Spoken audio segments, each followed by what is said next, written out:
Hay cosas en la vida que son muy difíciles de comprar. Una entrada a un concierto muy cotizado, un auto de último modelo o un jugador de fútbol si eres un equipo del fútbol chileno. 56 millones de pesos, eso es lo que pagarías para gastar exactamente lo mismo que han gastado los 16 equipos del fútbol chileno en total, durante todo este mercado de pases. Y como sabes, jugadores son vendidos y comprados en todo el mundo.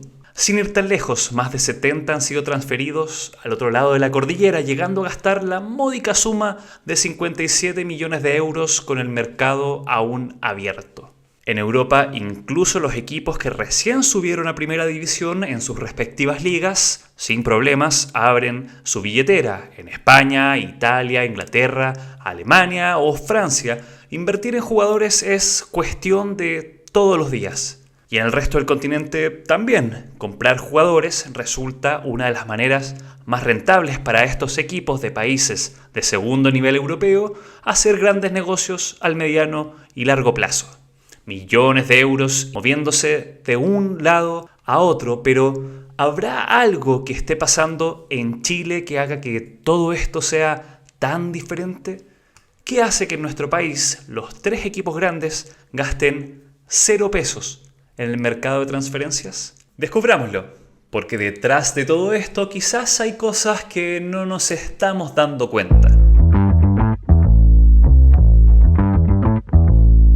No es el último fichaje de ningún equipo, no es entrenador, no es dirigente, es Brad Pitt. Y este otro actor se llama Jonah Hill. Y te estarás preguntando con mucha razón qué tienen que ver estos dos con el arquero de Cabo Verde. ¿Qué tipo de video es el que estoy viendo? Y calma, porque antes de entrar en todos estos detalles tenemos que entender lo que hicieron estos dos actores juntos. En realidad no como Brad ni como Jonah, sino en el papel que ambos realizaron en la película Moneyball. Es la historia de un equipo de béisbol en los años 2000 que pierde a sus 3 mejores jugadores porque simplemente no podía pagar lo mismo que los grandes equipos de la misma liga. Y aquí el gerente general o gerente deportivo de los Oakland Athletics, Billy Beane, interpretado por Brad Pitt, tiene que resolver un problema bastante grande, porque no puede competir en igualdad de condiciones con el resto de la liga, fichando a las mejores estrellas del béisbol, porque su equipo no tenía ni la mitad del presupuesto que tenían los grandes equipos, y para solucionar este problema, Billy Beane se encuentra con Peter Brandt, o Jonah Hill, que resulta ser muy importante porque ocupa una fórmula para evaluar jugadores muy distinta a la que se conocía hasta ese minuto, con estadísticas que no eran muy usadas por el resto de los equipos. Hasta ese momento, el equipo de Brad Pitt y todos los equipos de béisbol tenían unos ojeadores, como se les llama, para decidir qué jugador contratar o qué jugador sacar del equipo. El asunto es que Brad Pitt y Jonah Hill lograron armar un equipo muy distinto al que estos ojeadores buscaban contratar y que fue tan bueno que rompió todos los récords de la Liga de Béisbol en Estados Unidos. No les voy a contar el final de la historia, pero se las recomiendo si es que aún no la han visto. Lo importante de esta historia es que estos dos logran cambiar la forma en que funciona el mercado de fichajes en el béisbol. Se dieron cuenta que los equipos ricos pagaban más de la cuenta porque estaban atentos a estadísticas que no eran tan relevantes al fin y al cabo. Los ojeadores se dejaban llevar por lo que veían, precisamente al ojo, y a veces sin hacer demasiado esfuerzo, terminando por elegir criterios que no eran los más adecuados para decidir qué jugador entraba en el plantel. De hecho, en esta escena, uno de estos ojeadores le dice a Brad Pitt: «Hey, no contratemos a este jugador porque tiene una polola que no es tan linda, y si no es muy linda es porque es un jugador al que le falta confianza». Y la reacción de Brad Pitt es esta. Y si bien sabemos que esta es una película, es muy probable que las conversaciones de este tipo y argumentos tan malos como este puede que no sean tan alejadas de la realidad. En cambio, la llegada de Peter Brandt hizo que cambiara la forma en que se tomaban las decisiones y los resultados fueron mucho mejores. Pero a ver, les traigo todo esto para comentar una cosa en particular, porque en esta misma escena Brad Pitt hace una pregunta muy importante. Cuando están todos resolviendo cómo reemplazar a estas 3 estrellas que se van del equipo, hace una pregunta, y esta es: ¿qué estamos haciendo? ¿Cuál es el verdadero problema que un equipo como los Oakland Athletics tiene que resolver? Y estas caras de no entender qué estaba tratando de decir Brad Pitt fue la de todos los ojeadores en esta escena, pero Brad en el fondo ya tenía la película bien clara. Hacer lo mismo que hacen los equipos más grandes, como lo es traer a los mejores jugadores ofreciendo más plata que el resto, sencillamente no era posible. El problema para él es cómo competir en un deporte y en una liga que en el fondo es injusta, donde unos tienen más y otros tienen menos, y donde los que tienen menos parecen obligados a entregarse tarde o temprano a los más ricos.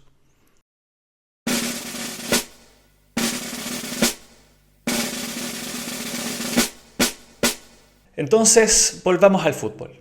El problema que nos presenta Brad Pitt es algo que nosotros ya conocemos. Hay equipos grandes, equipos gigantes, ligas fuertes, ligas millonarias con la que esta humilde franja de tierra tiene que competir. Y como sabemos, en esta competencia Chile está demostrando que no tiene tan claro cómo hacerlo.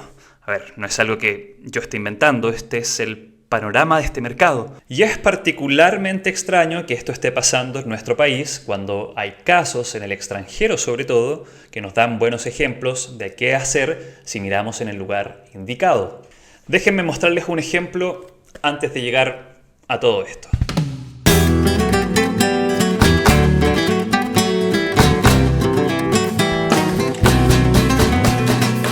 Ramón Rodríguez Verdejo, conocido mundialmente como Monchi, fue el director deportivo del Sevilla Fútbol Club durante 2 etapas y casi 20 años. Transformó un club que estaba a punto de irse a la quiebra en una potencia, en un equipo campeón de muchas copas europeas y buenos resultados en general. Y eso fue posible gracias a sus fichajes y aprovechar las oportunidades que les daba el mercado. Y en palabras de Monchi, para lograr todo esto, la única forma de encontrar jugadores talentosos es antes que el resto. Antes que llegue el Real Madrid, el Barcelona, los clubes ingleses, los italianos, los chilenos, los equipos más grandes económicamente hablando. Y para eso tenía que trabajar todo el año, no solo cuando se abre el mercado de pases, para así poder estudiar todos los jugadores posibles de las distintas ligas y los distintos países que se decide investigar. Su equipo estaba conformado por 15 personas. Primero juntaba los datos más simples de identificar, como la cantidad de metros que un jugador avanzaba con la pelota o cuántas veces cabeció en defensa o cuánto ocupaba cada jugador su pierna menos hábil, entre otras estadísticas. Luego de ese primer filtro evaluaban el precio que costaría contratar a un jugador en relación a sus habilidades, lo que habían evaluado durante todo el año para saber si este era un precio conveniente. Por último, intentaban descubrir qué tipo de persona estaban observando, sus motivaciones, su manera de trabajar en grupo, los egos, su responsabilidad en cuanto a una vida sana, cosas de su vida personal. Terminada esta etapa, hace una lista para una segunda fase y un seguimiento mucho más personalizado, hasta quedarse con 8 o 10 jugadores por posición, con los que después hace una lista y les pone nota de 1 a 5, donde 1 significa contratar inmediatamente, o 5, en palabras de Monchi, mejor que se dedique a otra cosa. Esto es parte del trabajo que conocemos como scouting. Aunque hay que resolver mucho más en este tipo de trabajos, cómo trabajar con jugadores de otros países, cómo armar un plantel que va comprando y vendiendo jugadores muy seguido, cuándo negociar por un futbolista con otro club o cuándo hacer una compra. Todo este trabajo para contratar al jugador indicado en el momento preciso. Y si las cosas funcionan como esperan, hay casos que reúnen todos los pasos. Jugador joven, desconocido, barato en el mercado, que se adapta al equipo, le entrega títulos al club y que termina vendiéndose por una buena cantidad de lucas. Entonces, conociendo estas formas de trabajar, entre otras que podríamos seguir sumando en este video, ¿por qué en Chile el resultado de un mercado de transferencias es este que conocemos? ¿Qué hace que los mejores equipos en Chile estén tan lejos de Monchi o estén tan lejos de Brad Pitt? Y la respuesta es más bien simple. Podríamos decir que es el presupuesto, cuántas lucas tiene cada equipo disponible y que simplemente no hay plata para invertir. Pero lo cierto es que el gran problema es que la mayoría de estos equipos tienen dueños y directivas con algún vínculo a representantes de jugadores. Por lo tanto, las posibilidades que tienen para contratar jugadores no están abiertas a todo el mundo del fútbol, no. Están limitadas a contratar en este círculo. No voy a entrar en detalle de quién es el dueño de cada equipo, pero probablemente ustedes ya tienen una buena idea de eso. Y si les queda alguna duda, los invito a ver este video que subí el mes pasado u otros que andan rondando por ahí que seguramente tienen buena información al respecto. La cuestión es que sumado a este problema, que termina siendo el mayor de todos, también resulta que hay otros equipos muy limitados por otros motivos. Es el caso de Everton y es el caso de O'Higgins, que fueron comprados por grupos de equipos mexicanos que al final del día reparten a jugadores que les van sobrando de sus clubes principales para que lleguen a los equipos del fútbol chileno. Y peor aún, se llevan a los jugadores que mejor rinden en Chile. El argentino Francisco González, por ejemplo, llegó a O'Higgins y fue una de las figuras del campeonato. Y solo con un año en el club se fue vendido al Xolos de Tijuana por la módica suma de... Bueno, no sabemos porque son los mismos dueños. Es muy posible que al final la venta sea por 0 pesos. Y entre representantes y estos grupos nos vamos quedando con menos de la mitad de los equipos del campeonato nacional. Un número muy limitado de clubes disponibles para construir algo en el mercado. Algo pequeño quizás, pero algo en el mercado. Y que no solo se trata de comprar para luego vender, sino también lo que estos jugadores logran dentro de la cancha. Me refiero al rendimiento que pueden tener y cómo ayudan a mejorar a un equipo y a sus resultados. E incluso si nos vamos un poco más allá y miramos fuera de la cancha. Mejores jugadores que hacen mejores equipos, que hacen mejores clubes en definitiva, pueden aportar hasta la economía de la ciudad o de la región o de todo un país. Y sé que estas son palabras mayores, quizás no me gusta tanto este ejemplo, pero para que nos hagamos una idea. El Real Madrid esta semana mostró los resultados de sus ingresos y finanzas de la última temporada y menciona que la contribución del club a los ingresos fiscales y a la seguridad social, que vendría siendo algo así como las pensiones y el sistema de salud, llegó a 354 millones de euros en el último año. Todo esto a partir de la fuerte inversión y negocio que logra generar el Real Madrid como club, como institución, con sus resultados dentro de la cancha, lo que genera con el uso de su estadio, el marketing y también, la venta de sus jugadores. Sin embargo, si volvemos atrás y hablamos de lo que nos va quedando disponible en el campeonato nacional, lo que pasa con el mercado tiene un ejemplo muy interesante en nada más ni nada menos que Bociña, que llega a Colo-Colo para reforzar una posición que el entrenador necesitaba y venía pidiendo desde inicios de año. Todos sabemos lo marketinera que es esta llegada y que seguro va a dar muchísimo que hablar. Pero en cuanto al juego se refiere, muchas preguntas se van a responder solo cuando veamos a Bociña jugar en el Monumental. Preguntas como, ¿es realmente un buen arquero? ¿Es ese arquero increíble que vimos en el Mundial y que quizás solo porque nació en Cabo Verde no tuvo la oportunidad de que el mundo lo vea y sepa todo lo bueno que es? ¿O por el contrario, quizás solo tuvo 4 buenos partidos y ya? Y el gran problema de todo esto, el gran inconveniente de esta contratación es no saber con qué nos vamos a encontrar con Bociña en cancha. Y quiero ser claro con esto, no es un problema que tú y yo que nos estamos mirando en este momento en los ojos no sepamos cómo va a ser su rendimiento. El problema es, y seamos bien sinceros, que Colo-Colo tampoco tiene muy claro todo esto.